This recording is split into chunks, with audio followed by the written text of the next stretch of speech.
ಓಂ ಶಾಂತಿ. ದಿನಾಂಕ 28/5/2024. ಪ್ರಾತಃ ಮುರಳಿ. ಬಾಬ್ದಾದ ಮಧುಬನ. ಮಧುರ ಮಕ್ಕಳೇ, ತಂದೆ ಸರ್ವ ಸಂಬಂಧಗಳ ಪ್ರೀತಿಯ ಸ್ಯಾಕ್ರಿನಾಗಿದ್ದಾರೆ. ಒಬ್ಬ ಸಿಹಿಯಾದ ಪ್ರಿಯತಮನನ್ನು ನೆನಪು ಮಾಡಿ, ಆಗ ನಿಮ್ಮ ಬುದ್ಧಿ ಎಲ್ಲ ಕಡೆಯಿಂದ ಸರಿಯುತ್ತದೆ. ತಂದೆ ಸರ್ವ ಸಂಬಂಧಗಳ ಪ್ರೀತಿಯ ಸ್ಯಾಕ್ರಿನಾಗಿದ್ದಾರೆ. ಒಬ್ಬ ಸಿಹಿಯಾದ ಪ್ರಿಯತಮನನ್ನು ನೆನಪು ಮಾಡಿ, ಆಗ ನಿಮ್ಮ ಬುದ್ಧಿ ಎಲ್ಲ ಕಡೆಯಿಂದ ಸರಿಯುತ್ತದೆ. ಪ್ರಶ್ನೆ: ಕರ್ಮಾತೀತ ಆಗುವ ಸಹಜ ಪುರುಷಾರ್ಥ ಹಾಗೂ ಯುಕ್ತಿ ಯಾವುದು?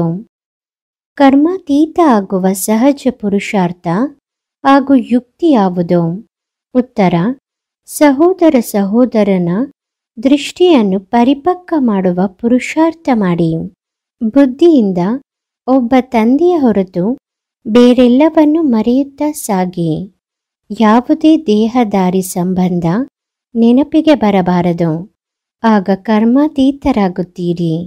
ತನ್ನನ್ನು ಆತ್ಮ, ಸಹೋದರ ಸಹೋದರ ಎಂದು ತಿಳಿಯುವುದೇ ಪುರುಷಾರ್ಥದ ಗುರಿಯಾಗಿದೆ. ಸಹೋದರ ಸಹೋದರ ಎಂದು ತಿಳಿಯುವುದರಿಂದ ದೇಹದ ದೃಷ್ಟಿ, ವಿಕಾರಿ ಆಲೋಚನೆ ಸಮಾಪ್ತಿಯಾಗುತ್ತದೆ. ಓಂ ಶಾಂತಿ. ಡಬಲ್ ಓಂ ಶಾಂತಿ. ಡಬಲ್ ಹೇಗೆ ಇದೆ ಎಂಬುದಂತೂ ನೀವು ಮಕ್ಕಳದ್ದೇ ಬುದ್ಧಿಯಲ್ಲಿದೆ. ತಂದೆ ಕೂಡ ಮಕ್ಕಳಿಗಷ್ಟೇ ತಿಳಿಸುತ್ತಾರೆ. ಮೊದಲಂತೂ ತಂದೆಯ ನಿಶ್ಚಯ ಆಗಬೇಕು, ಏಕೆಂದರೆ ಇವರು ತಂದೆನೂ ಆಗಿದ್ದಾರೆ, ಶಿಕ್ಷಕನೂ ಆಗಿದ್ದಾರೆ, ಗುರುವೂ ಆಗಿದ್ದಾರೆ. ಹಾಗಂತೂ ಲೌಕಿಕ ರೀತಿಯಿಂದ ಬೇರೆ ಬೇರೆ ಇರುತ್ತಾರೆ. ಶಿಕ್ಷಕರನ್ನು ಯುವಕರಾಗಿದ್ದಾಗ ಮಾಡಿಕೊಳ್ಳುತ್ತಾರೆ. 60 ವರ್ಷದ ಆಯಸ್ಸಿನ ನಂತರ ಗುರುವನ್ನು ಮಾಡಿಕೊಳ್ಳುತ್ತಾರೆ.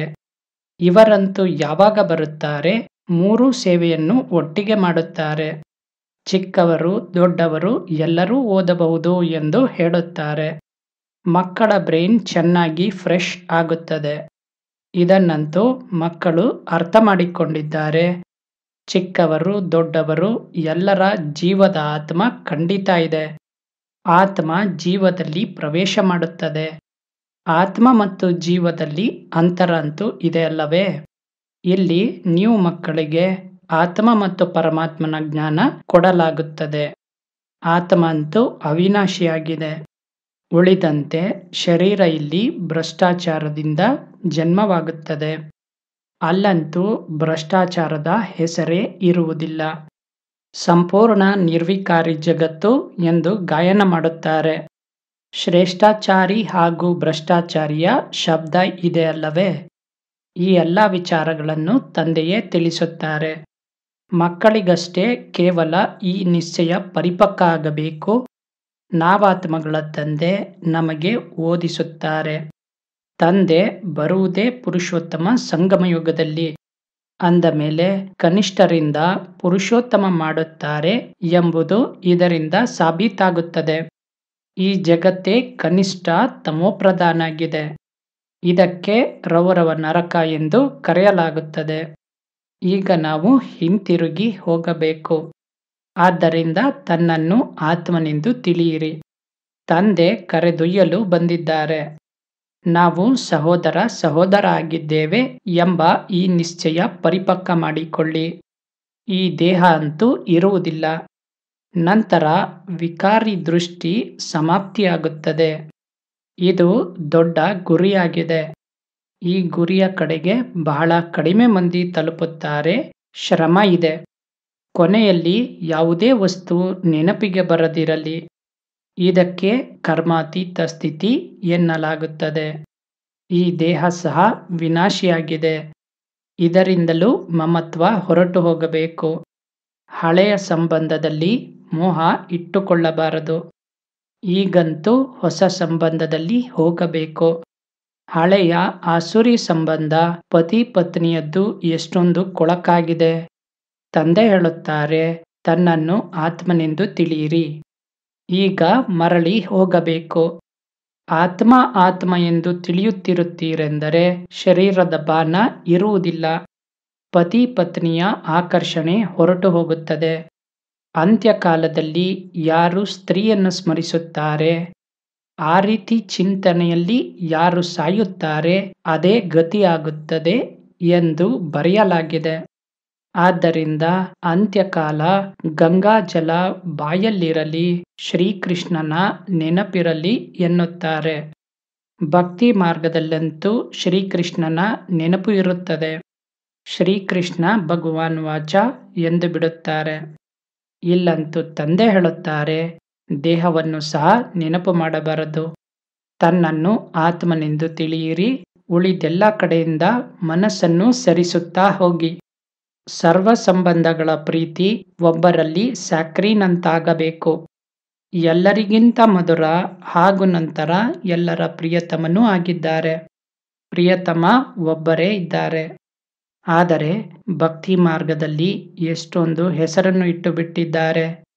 ಭಕ್ತಿಯ ವಿಸ್ತಾರ ಬಹಳ ಇದೆ. ಯಜ್ಞ, ತಪ, ದಾನ, ತೀರ್ಥಯಾತ್ರೆ, ವ್ರತ ಮಾಡುವುದು, ಶಾಸ್ತ್ರ ಓದುವುದು ಇದೆಲ್ಲ ಭಕ್ತಿಯ ಸಾಮಗ್ರಿಯಾಗಿದೆ. ಜ್ಞಾನದ ಸಾಮಗ್ರಿಯಂತೂ ಏನೂ ಇಲ್ಲ. ಇಲ್ಲಂತೂ ನೀವು ತಿಳಿಸುವುದಕ್ಕಾಗಿ ನೋಟ್ ಮಾಡಿಕೊಳ್ಳುತ್ತೀರಿ. ಉಳಿದಂತೆ ನಿಮ್ಮ ಕಾಗದ ಇತ್ಯಾದಿ ಏನೂ ಇರುವುದಿಲ್ಲ. ತಂದೆ ತಿಳಿಸುತ್ತಾರೆ, ಮಕ್ಕಳೇ, ನೀವು ಶಾಂತಿಧಾಮದಿಂದ ಬಂದಿದ್ದೀರಿ, ಶಾಂತಿಯಲ್ಲಿಯೇ ಇದ್ದೀರಿ. ಶಾಂತಿಯ ಸಾಗರನಿಂದ ನೀವು ಶಾಂತಿಯ ಪವಿತ್ರತೆಯ ಆಸ್ತಿಯನ್ನು ತೆಗೆದುಕೊಳ್ಳುತ್ತೀರಿ. ಈಗ ನೀವು ಆಸ್ತಿಯನ್ನು ತೆಗೆದುಕೊಳ್ಳುತ್ತಿದ್ದೀರಲ್ಲವೇ? ಜ್ಞಾನವನ್ನು ಸಹ ತೆಗೆದುಕೊಳ್ಳುತ್ತಿದ್ದೀರಿ. ಸ್ಟೇಟಸ್ ಸನ್ಮುಖದಲ್ಲಿ ನಿಂತಿದೆ. ಈ ಜ್ಞಾನವನ್ನು ತಂದೆಯ ಹೊರತು ಮತ್ಯಾರೂ ಕೊಡಲು ಸಾಧ್ಯವಿಲ್ಲ. ಇದು ಆತ್ಮೀಯ ಜ್ಞಾನ ಆಗಿದೆ. ಆತ್ಮೀಯ ತಂದೆ ಒಂದೇ ಬಾರಿ ಆತ್ಮೀಯ ಜ್ಞಾನ ಕೊಡಲು ಬರುತ್ತಾರೆ. ಅವರಿಗೆ ಪತಿತ ಪಾವನ ಎಂದೂ ಹೇಳುತ್ತಾರೆ. ಬೆಳಗ್ಗೆ ಮಕ್ಕಳಿಗೆ ಡ್ರಿಲ್ ಮಾಡಿಸುತ್ತಾರೆ. ವಾಸ್ತವದಲ್ಲಿ ಇದಕ್ಕೆ ಡ್ರಿಲ್ ಎನ್ನಲಾಗುವುದಿಲ್ಲ. ತಂದೆ ಮಕ್ಕಳಿಗಷ್ಟೇ ಹೇಳುತ್ತಾರೆ, ತನ್ನನ್ನು ಆತ್ಮನೆಂದು ತಿಳಿದು ನನ್ನನ್ನು ನೆನಪು ಮಾಡಿ. ಎಷ್ಟು ಸಹಜ ಆಗಿದೆ. ನೀವು ಆತ್ಮ ಆಗಿದ್ದೀರಲ್ಲವೇ? ಎಲ್ಲಿಂದ ಬಂದಿದ್ದೀರಿ? ಪರಮಧಾಮದಿಂದ. ಆ ರೀತಿ ಬೇರೆ ಯಾರೂ ಕೇಳುವುದಿಲ್ಲ. ಪಾರಲೌಕಿಕ ತಂದೆನೇ ಮಕ್ಕಳನ್ನು ಕೇಳುತ್ತಾರೆ, ಮಕ್ಕಳೇ, ಪರಮಧಾಮದಿಂದ ಈ ಶರೀರದಲ್ಲಿ ಪಾತ್ರಾಭಿನಯಿಸಲು ಬಂದಿದ್ದೀರಲ್ಲವೇ? ಪಾತ್ರವನ್ನಭಿನಯಿಸುತ್ತಾ ಈಗ ನಾಟಕ ಪೂರ್ಣವಾಯಿತು. ಆತ್ಮ ಪತಿತ ಆಗಿದೆ, ಅಂದ ಮೇಲೆ ಶರೀರನೂ ಪತಿತ ಆಗಿದೆ. ಚಿನ್ನದಲ್ಲಿಯೇ ಮಿಶ್ರಣ ಸೇರುತ್ತದೆ, ಅನಂತರ ಅದನ್ನು ಕರಗಿಸಲಾಗುತ್ತದೆ. ಆ ಸನ್ಯಾಸಿ ಜನರು ಆ ರೀತಿಯ ಅರ್ಥವನ್ನು ಎಂದಿಗೂ ತಿಳಿಸುವುದಿಲ್ಲ. ಅವರಂತೂ ಈಶ್ವರನನ್ನು ತಿಳಿದುಕೊಂಡೇ ಇಲ್ಲ. ತಂದೆಯ ಜೊತೆಗೆ ಯೋಗ ಇಟ್ಟುಕೊಳ್ಳಿ, ಇದನ್ನು ಒಪ್ಪಿಕೊಳ್ಳುವುದೇ ಇಲ್ಲ. ತಂದೆ ಏನನ್ನು ಕಲಿಸುತ್ತಾರೆ ಅದನ್ನು ಬೇರೆ ಯಾರೂ ಕಲಿಸಲು ಸಾಧ್ಯವಿಲ್ಲ. ಇದರಲ್ಲಂತೂ ಪ್ರಾಕ್ಟಿಕಲ್ನಲ್ಲಿ ಶ್ರಮ ಪಡಬೇಕಾಗುತ್ತದೆ. ತಂದೆಯಂತೂ ಎಷ್ಟೊಂದು ಸಹಜಪಡಿಸಿ ತಿಳಿಸುತ್ತಾರೆ. ಪತಿತ ಪಾವನ ಆಗಿದ್ದಾರೆ, ಸರ್ವಶಕ್ತಿವಂತನಾಗಿದ್ದಾರೆ ಎಂದು ಹಾಡುತ್ತಾರೆ. ಅವರಿಗಷ್ಟೇ ಶ್ರೀ ಶ್ರೀ ಎಂದು ಕರೆಯಲಾಗುತ್ತದೆ. ಹಾಗೂ ದೇವತೆಗಳಿಗೆ ಶ್ರೀ ಎಂದು ಕರೆಯಲಾಗುತ್ತದೆ. ಅವರಿಗೆ ಶೋಭಿಸುತ್ತದೆ. ಅವರುಗಳ ಆತ್ಮ ಮತ್ತು ಶರೀರ ಎರಡೂ ಪವಿತ್ರವಾಗಿದೆ. ಆತ್ಮಕ್ಕಂತೂ ಯಾರೂ ನಿರ್ಲೇಪ ಎನ್ನಲು ಸಾಧ್ಯವಿಲ್ಲ. ಆತ್ಮವೇ 84 ಜನ್ಮವನ್ನು ತೆಗೆದುಕೊಳ್ಳುತ್ತದೆ. ಆದರೆ ಮನುಷ್ಯ ತಿಳಿಯದ ಕಾರಣ ಅನ್ರೈಟಿಯಸ್ ಆಗಿದ್ದಾನೆ. ಒಬ್ಬ ತಂದೆಯೇ ಬಂದು ರೈಟಿಯಸ್ ಮಾಡುತ್ತಾರೆ. ರಾವಣ ಅನ್ರೈಟಿಯಸ್ ಮಾಡುತ್ತಾನೆ. ಚಿತ್ರ ಅಂತೂ ನಿಮ್ಮ ಬಳಿ ಇದೆ. ಉಳಿದಂತೆ ಆ ರೀತಿ 10 ತಲೆಯನ್ನುಳ್ಳ ರಾವಣ ಏನೂ ಇಲ್ಲ. ಸತ್ಯುಗದಲ್ಲಂತೂ ರಾವಣ ಇಲ್ಲ, ಇದಂತೂ ಸ್ಪಷ್ಟವಾಗಿದೆ.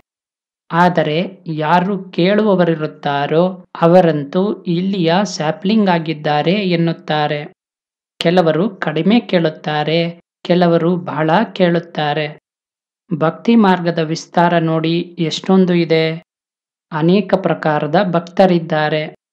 ಹಾಗೂ ನಂತರ ಮೊದಲಿನಿಂದಲೇ ಕೇಳಿದ್ದಾರೆ, ಓಡಿಸಿಕೊಂಡು ಹೋಗುತ್ತಿದ್ದ. ಶ್ರೀಕೃಷ್ಣನಿಗಾಗಿ ಹೇಳುತ್ತಾರೆ, ಓಡಿಸಿಕೊಂಡು ಹೋದ.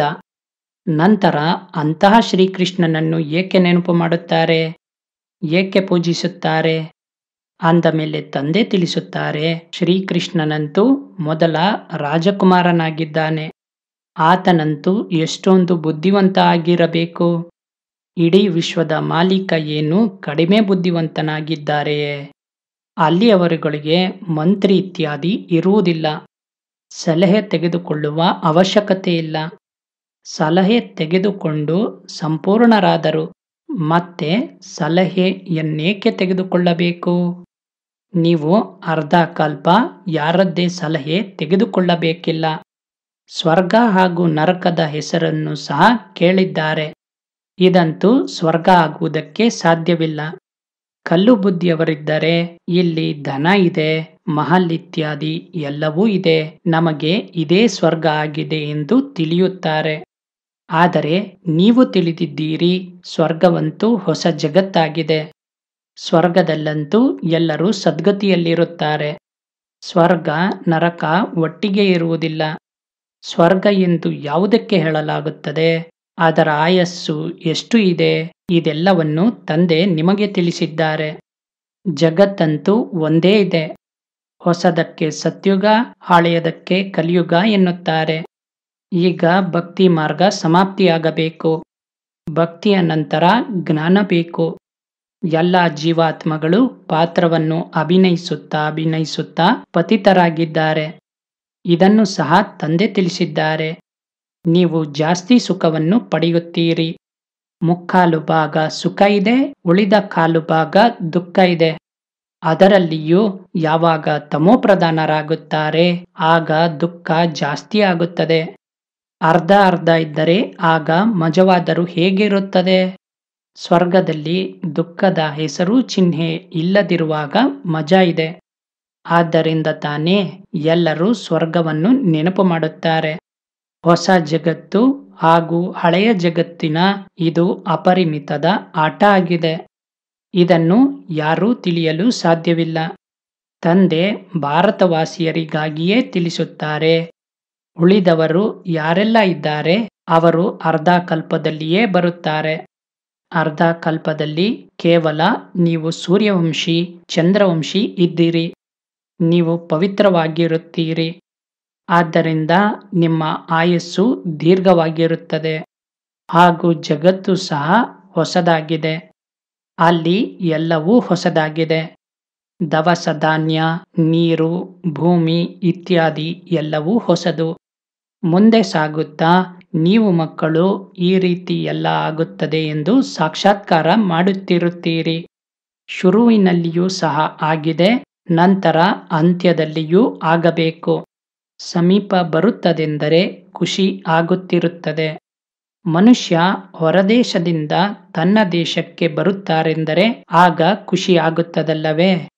ವಿದೇಶದಲ್ಲಿ ಯಾರಾದರೂ ಸತ್ತರೆ ಆಗ ಅವರ ಶರೀರವನ್ನು ವಿಮಾನದಲ್ಲಿಯೂ ತನ್ನ ದೇಶಕ್ಕೆ ತರುತ್ತಾರೆ. ಎಲ್ಲದಕ್ಕಿಂತ ಫಸ್ಟ್ ಕ್ಲಾಸ್ ಪವಿತ್ರಾತಿ ಪವಿತ್ರ ಭೂಮಿ ಭಾರತ ಆಗಿದೆ. ಭಾರತದ ಮಹಿಮೆಯನ್ನಂತೂ ನೀವು ಮಕ್ಕಳ ಹೊರತು ಬೇರೆ ಯಾರೂ ತಿಳಿದುಕೊಂಡೇ ಇಲ್ಲ. ವಂಡರ್ ಆಫ್ ದಿ ವರ್ಲ್ಡ್ ಆಗಿದೆ ಅಲ್ಲವೇ? ಅದರ ಹೆಸರು ಸ್ವರ್ಗ ಆಗಿದೆ. ಅದೇನು ವಂಡರ್ಸ್ ತೋರಿಸುತ್ತಾರೆ ಅದೆಲ್ಲ ನರಕದ್ದಾಗಿದೆ. ನರಕದ ವಂಡರ್ಸ್ ಎಲ್ಲಿ? ಸ್ವರ್ಗದ್ದು ಎಲ್ಲಿ? ಹಗಲು ರಾತ್ರಿಯ ಅಂತರ ಇದೆ. ನರಕದ ವಂಡರ್ಸ್ ಅನ್ನು ಸಹ ಬಹಳ ಮನುಷ್ಯರು ನೋಡುವುದಕ್ಕೆ ಹೋಗುತ್ತಾರೆ.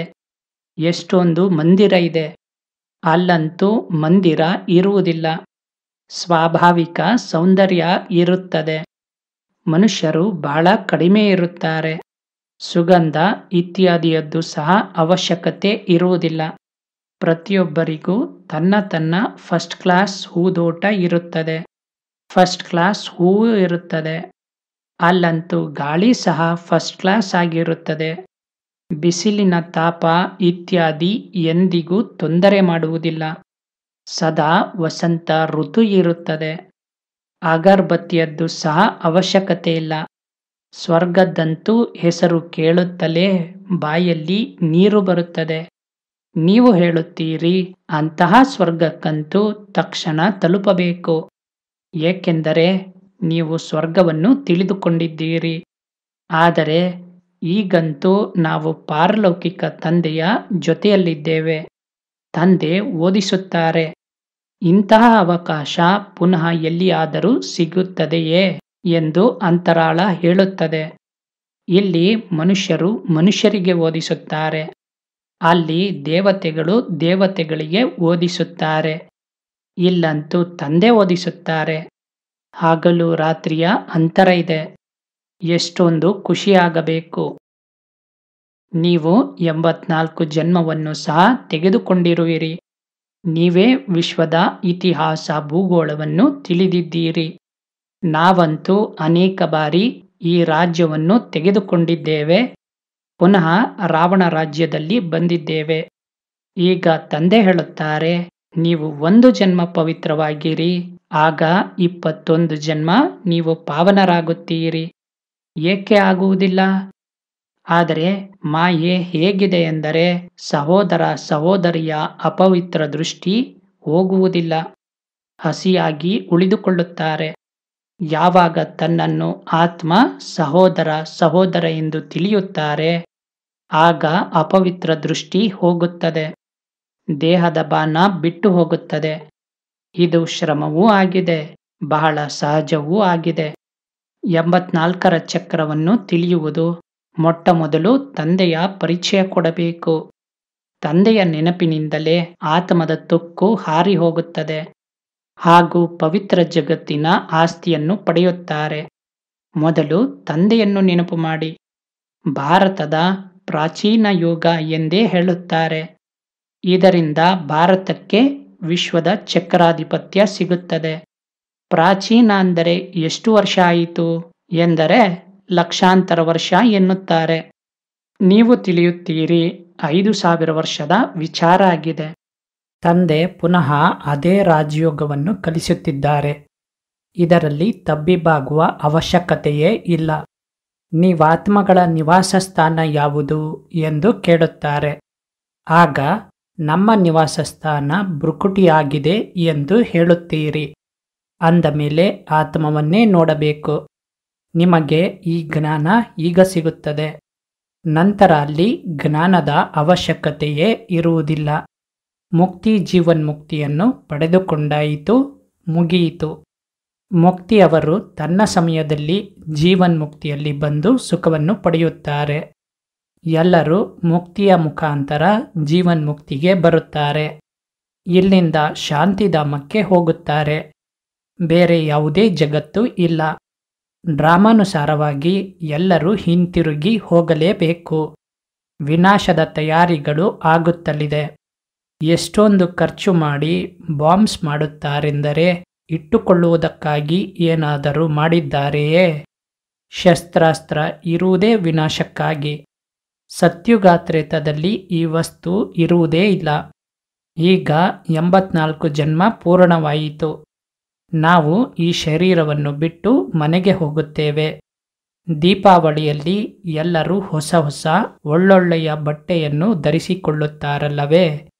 ನೀವಾತ್ಮ ಸಹ ಹೊಸದು ಆಗುತ್ತೀರಿ. ಇದು ಅಪರಿಮಿತದ ವಿಚಾರ ಆಗಿದೆ. ಆತ್ಮ ಪವಿತ್ರ ಆಗುವುದರಿಂದ ಶರೀರ ಸಹ ಫಸ್ಟ್ ಕ್ಲಾಸ್ ಸಿಗುತ್ತದೆ. ಈ ಸಮಯ ಆರ್ಟಿಫಿಷಿಯಲ್ ಫ್ಯಾಷನ್ ಮಾಡುತ್ತಾರೆ. ಪೌಡರ್ ಇತ್ಯಾದಿಯನ್ನು ಹಾಕಿಕೊಂಡು ಸುಂದರರಾಗುತ್ತಾರೆ. ಅಲ್ಲಂತೂ ಸ್ವಾಭಾವಿಕ ಸೌಂದರ್ಯ ಇರುತ್ತದೆ. ಆತ್ಮ ಸದಾ ಸುಂದರವಾಗುತ್ತದೆ. ಇದನ್ನಂತೂ ನೀವು ತಿಳಿಯುತ್ತೀರಿ. ಶಾಲೆಯಲ್ಲಿ ಎಲ್ಲರೂ ಒಂದೇ ರೀತಿ ಇರುವುದಿಲ್ಲ. ನೀವು ಸಹ ಪುರುಷಾರ್ಥ ಮಾಡುತ್ತೀರಿ. ನಾವು ಈ ಲಕ್ಷ್ಮೀನಾರಾಯಣರು ಆಗಬೇಕು. ಇದು ನಿಮ್ಮ ಈಶ್ವರೀಯ ಕುಲ ಆಗಿದೆ. ನಂತರ ಸೂರ್ಯವಂಶಿ ಚಂದ್ರವಂಶಿ ಮನೆತನ ಇರುತ್ತದೆ. ನೀವು ಬ್ರಾಹ್ಮಣರ ರಾಜ್ಯಭಾರ ಇಲ್ಲ. ನೀವೀಗ ಸಂಗಮದಲ್ಲಿದ್ದೀರಿ. ಕಲಿಯುಗದಲ್ಲಿ ಈಗ ರಾಜ್ಯಭಾರ ಇಲ್ಲ. ಬಲೆ ಕೆಲವೊಂದು ರಾಜ್ಯಭಾರ ಉಳಿದುಕೊಳ್ಳುತ್ತದೆ, ಎಂದಿಗೂ ನಿಲ್ಲಾಗುವುದಿಲ್ಲ. ಈಗ ನೀವು ಈ ದೇವತೆ ಆಗಲು ಪುರುಷಾರ್ಥ ಮಾಡುತ್ತಿದ್ದೀರಿ. ನಾವಾತ್ಮಗಳು ಸಹೋದರ ಸಹೋದರ ಆಗಿದ್ದೇವೆ ಹಾಗೂ ಅವರು ತಂದೆ ಆಗಿದ್ದಾರೆ. ತಂದೆ ಹೇಳುತ್ತಾರೆ, ಒಬ್ಬರು ಮತ್ತೊಬ್ಬರನ್ನು ಸಹೋದರ ಸಹೋದರನೆಂದು ನೋಡಿ. ಮೂರನೇ ನೇತ್ರ ಜ್ಞಾನದಂತೂ ಸಿಕ್ಕಿದೆ. ನೀವಾತ್ಮ ಎಲ್ಲಿ ನಿವಾಸ ಮಾಡುತ್ತೀರಿ? ಆತ್ಮ ಸಹೋದರ ಕೇಳುತ್ತದೆ, ಆತ್ಮ ಎಲ್ಲಿ ಇರುತ್ತದೆ? ಆಗ ಇಲ್ಲಿ ಭ್ರುಕುಟಿಯಲ್ಲಿ ಎಂದು ಹೇಳುತ್ತಾರೆ. ಇದಂತೂ ಸಾಮಾನ್ಯವಾದ ವಿಚಾರ ಆಗಿದೆ. ಒಬ್ಬ ತಂದೆಯ ಹೊರತು ಯಾವುದೂ ನೆನಪಿಗೆ ಬರಬಾರದು. ಕೊನೆಯಲ್ಲಂತೂ ಶರೀರವನ್ನು ಸಹ ಆ ತಂದೆಯ ನೆನಪಿನಲ್ಲಿ ಬಿಟ್ಟು ಹೋಗಬೇಕು ಎಂಬ ಈ ಅಭ್ಯಾಸ ಪರಿಪಕ್ವ ಮಾಡಿಕೊಳ್ಳಬೇಕು. ಒಳ್ಳೆಯದು. ಮಧುರಾತಿಮಧುರ ಅಗಲಿ ಸಿಕ್ಕಿರುವ ಮಕ್ಕಳ ಪ್ರತಿ ಮಾತಾಪಿತಾ ಬಾಬ್ದಾದಾರವರ ನೆನಪು, ಪ್ರೀತಿ ಹಾಗೂ ಸುಪ್ರಭಾತ. ಆತ್ಮೀಯ ಮಕ್ಕಳಿಗೆ ಆತ್ಮೀಯ ತಂದೆಯ ನಮಸ್ಕಾರ. ಆತ್ಮೀಯ ತಂದೆಗೆ ಆತ್ಮೀಯ ಮಕ್ಕಳ ನಮಸ್ಕಾರಗಳು. ಧಾರಣೆಗಾಗಿ ಮುಖ್ಯ ಸಾರ. ಸತ್ಯಯುಗದಲ್ಲಿ ಫಸ್ಟ್ ಕ್ಲಾಸ್ ಸುಂದರ ಶರೀರವನ್ನು ಪ್ರಾಪ್ತಿ ಮಾಡಿಕೊಳ್ಳಲು ಈಗ ಆತ್ಮನನ್ನು ಪಾವನ ಮಾಡಿಕೊಳ್ಳಬೇಕು. ತುಕ್ಕನ್ನು ಇಳಿಸಿಬಿಡಬೇಕು. ಕೃತಕ ಫ್ಯಾಷನ್ ಮಾಡಬಾರದು. 2. ಸದಾ ಪವಿತ್ರರಾಗಲು ಒಬ್ಬ ತಂದೆಯ ಹೊರತು ಬೇರೇನೂ ನೆನಪಿಗೆ ಬರದಿರಲಿ ಎಂಬ ಅಭ್ಯಾಸ ಮಾಡಬೇಕು. ಈ ದೇಹ ಸಹ ಮರೆಯುವಂತಾಗಲಿ. ಸಹೋದರನ ದೃಷ್ಟಿ ಸ್ವಾಭಾವಿಕವಾಗಿ ಪರಿಪಕ್ವವಾಗಿರಲಿ. ವರದಾನ: ಶುಭ ಭಾವನೆ, ಶುಭ ಕಾಮನೆಯ ಸಹಯೋಗದಿಂದ ಆತ್ಮಗಳನ್ನು ಪರಿವರ್ತನೆ ಮಾಡುವಂತಹ ಸಫಲತಾ ಸಂಪನ್ನರಾಗಿ. ಶುಭ ಭಾವನೆ, ಶುಭ ಕಾಮನೆಯ ಸಹಯೋಗದಿಂದ ಆತ್ಮಗಳನ್ನು ಪರಿವರ್ತನೆ ಮಾಡುವಂತಹ ಸಫಲತಾ ಸಂಪನ್ನರಾಗಿ. ಯಾವಾಗ ಯಾವುದೇ ಕಾರ್ಯದಲ್ಲಿ ಸರ್ವ ಬ್ರಾಹ್ಮಣ ಮಕ್ಕಳು ಸಂಘಟಿತ ರೂಪದಲ್ಲಿ ತನ್ನ ಮನಸ್ಸಿನ ಶುಭ ಭಾವನೆಗಳು ಹಾಗೂ ಶುಭ ಕಾಮನೆಗಳ ಸಹಯೋಗ ಕೊಡುತ್ತಾರೆ, ಆಗ ಈ ಸಹಯೋಗದಿಂದ ವಾಯುಮಂಡಲದ ಕೋಟೆ ತಯಾರಾಗುತ್ತದೆ. ಅದರಿಂದ ಆತ್ಮಗಳನ್ನು ಪರಿವರ್ತನೆ ಮಾಡಬಹುದು. ಹೇಗೆ 5 ಬೆರಳುಗಳ ಸಹಯೋಗದಿಂದ ಎಷ್ಟೇ ದೊಡ್ಡದಾದ ಕಾರ್ಯ ಸಹಜವಾಗುತ್ತದೆ, ಅದೇ ರೀತಿ ಪ್ರತಿಯೊಂದು ಬ್ರಾಹ್ಮಣ ಮಕ್ಕಳ ಸಹಯೋಗ ಸೇವೆಯಲ್ಲಿ ಸಫಲತಾ ಸಂಪನ್ನ ಮಾಡಿಬಿಡುತ್ತದೆ. ಸಹಯೋಗದ ಫಲಿತಾಂಶ ಸಫಲತೆ ಆಗಿದೆ. ಸ್ಲೋಗನ್: ಹೆಜ್ಜೆ ಹೆಜ್ಜೆಯಲ್ಲಿ ಪದುಮಗಳ ಸಂಪಾದನೆಯನ್ನು ಜಮಾ ಮಾಡಿಕೊಳ್ಳುವವರೇ ಎಲ್ಲರಿಗಿಂತ ದೊಡ್ಡ ಧನವಂತರಾಗಿದ್ದಾರೆ. ಹೆಜ್ಜೆ ಹೆಜ್ಜೆಯಲ್ಲಿ ಪದುಮಗಳ ಸಂಪಾದನೆಯನ್ನು ಜಮಾ ಮಾಡಿಕೊಳ್ಳುವವರೇ ಎಲ್ಲರಿಗಿಂತ ದೊಡ್ಡ ಧನವಂತರಾಗಿದ್ದಾರೆ. ಓಂ ಶಾಂತಿ.